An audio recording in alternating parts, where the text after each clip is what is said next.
Hello and welcome back to another YouTube video. Today I'm going to be updating my patch 13.14 Toplane Tierlist. So if you enjoy the content, like and subscribe, and let's get into it. To begin with, this is going to be an updated version of the one which I've already made. There are a couple of changes which I want to address and how some of the things have panned out over the patch. So Aatrox is a Z tier champion. He is really performing well with his AD ratio buffs. The reason I left him in A tier was because I wasn't so sure whether people would adapt their builds, itemizing correctly, but we've really seen that people have actually started to go things like your Eclipse, your Gore Drinker, your Dustblade even, which all perform really well on this champion. Stridebreaker, also still really good on this champion, probably his best performing mythic, just not a huge amount of sample size to back that up. Definitely try it, especially into comps where you really need to, where you really value the ability to cripple your opponent and then output a lot of damage onto them. Other than that, both lethality options still really good. Ravenous for its really high AD value amount, and then something like a Lucidity is always usually going to be your best boot option.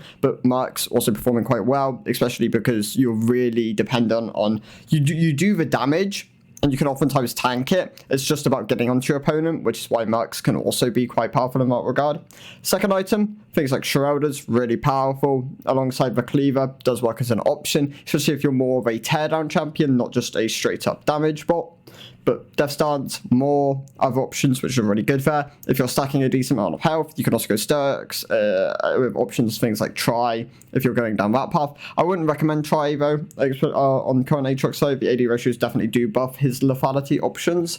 But yeah, if you're going things like a Stridebreaker, Sturks, Cleaver, stuff like that, they all synergize quite well together. The buffed Spirits also works quite nicely on this build. And overall, you can finish that off with things like a GA. If you're going down this path, you can also go Death Stance if you want a bit more healing through Spirits. More is an option if you can't really afford to go something like Sturks. But yeah, there are options here. Really powerful champion at the moment. You can also go Shojin as a capstone item, or even Hullbreaker if you're looking for more of that split push potential.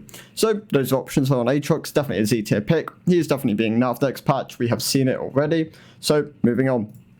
Shavana, I'm going to move up to the B tier. Shavana, really performing quite well with certain options. Still not quite there, doesn't compete against a lot of the top laners, but definitely more powerful.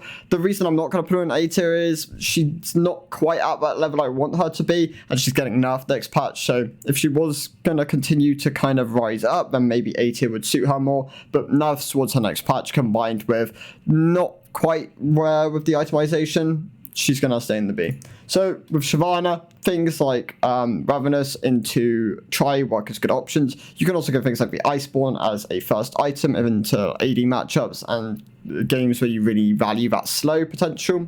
Lucidities are really powerful as you need CDR on this champion. She's very gatekept by the amount of CDR you have. You can spec into something like AP, but both Night Harvester and Nashers aren't particularly performant in the top lane, so I would really avoid picking her if that's the kind of path you want to go down. Her items, just in general, are very strong though. Things like Hullbreaker work as a good third option. Sterix, Try if you're not going Ravenous. Shojin works really nice on this champion. I'd honestly recommend something like Ravenous, Try, Hullbreaker, Spear, and Sterix is probably your core. This is her strongest itemization. Definitely scales really hard at the moment. Your early game is always going to be your weak point. I imagine her win rate graph does dip fairly early on, especially in those early levels where you just don't have those Q points, where a lot of your power does come from. The Q having 20 to 100% AED ratio scaling on it, with the attack speed scaling on it as well, just makes it such a strong ability. The cooldown nerfs don't really affect it a huge amount because attacks from this ability reduce the cooldown by 0.5 seconds, so all that really powerful on this champion. Jungle is still going to be her most powerful role, but yeah, there are options in some dispels as well. Ghost TP, Flash TP, TP Ignite, all these options work. Ghost has been nerfed this patch. Well, it's kind of power neutral, bit power down, but overall, Ghost, Flash are going to be your main options. Flash, especially quite powerful just for the front burst, but Ghost, if you're able to sustain trades, so there are options there. Cole, D-Blade, D-Shield all have their kind of roots. Second Wind is an option in your secondary tree, especially into sustained matchups where you have to go D-shield second win. Things like Teemo, Quinn, where you're really going to get punished for stepping near the wave. Overgrowth also works quite nicely as a secondary rune. Both lethal and PTA, good options in rune set. For jungle, definitely PTA, but for top lane, lethal does have kind of routes which you can go down. Demolish, quite powerful for sieging, especially if you're going Hullbreaker and Triforce, but I wouldn't recommend Demolish if you're not really able to find those siege angles and you're not really itemizing towards your Hullbreaker. There, Overgrowth has a lot of power if you're going something like the Titanic Hydra. Other things, Darius, I'm going to move back up to the S tier. Darius definitely performing still quite well, even with the ghost changes. Overall, just a lot of power of this champion. Things like Triforce, Stridebreaker, really valuable there.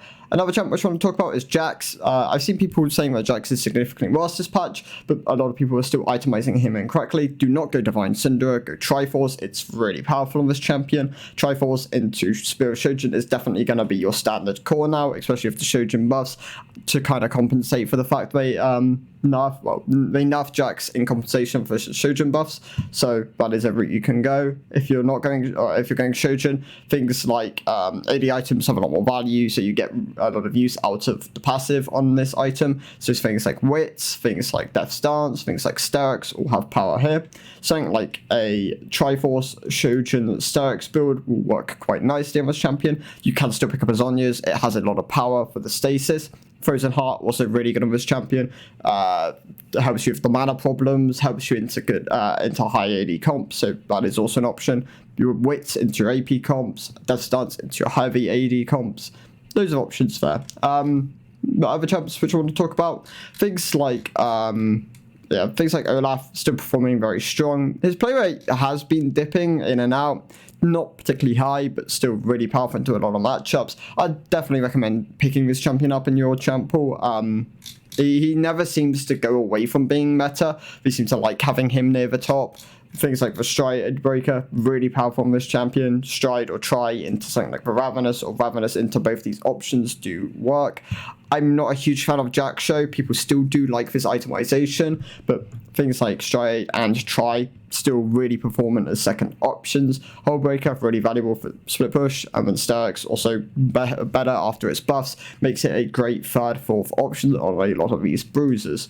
Other champs which are also performing quite well, kind of like Sleeper at the moment, Riven, definitely with high lethality builds, really powerful, has very high AD ratios, so things like your Ravenous into your Eclipse, or Yomu's, or Duskblade, all these options do work.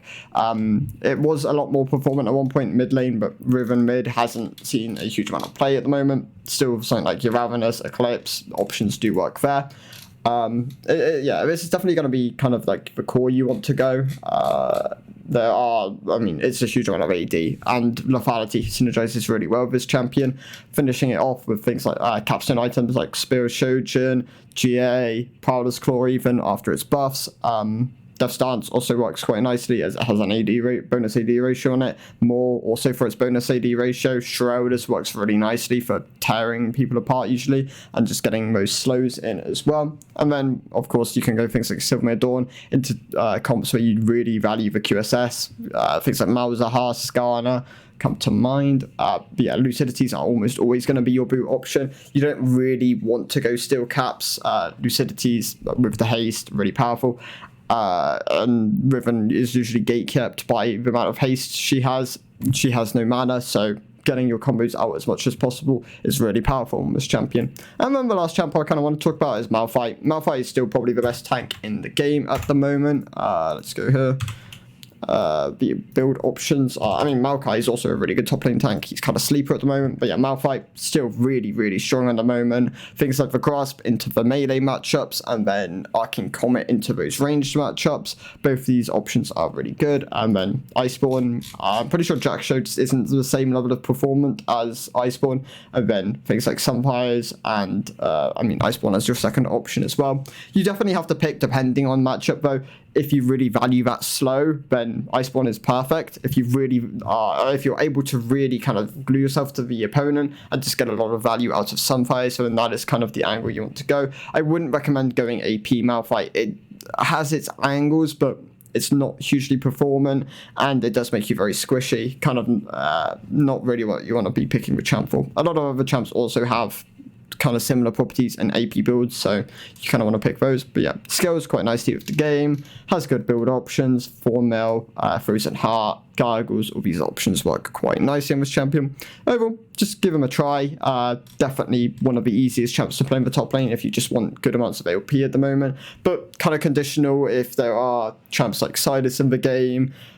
Loses to a lot of AP matchups in the top lane, so sometimes you do have to ban these out, but overall still a really powerful, simple pick to play. Overall, those are my thoughts on the top lane meta at the moment. It's not going to change a huge amount next patch. I believe Shavana is getting nerfed along with Aatrox, and those are the only 2 changes, so shouldn't move too far from this, but hopefully we see some bigger amounts of changes. Other than that, have a good climb, and yeah, I'll see you in the next one. Goodbye.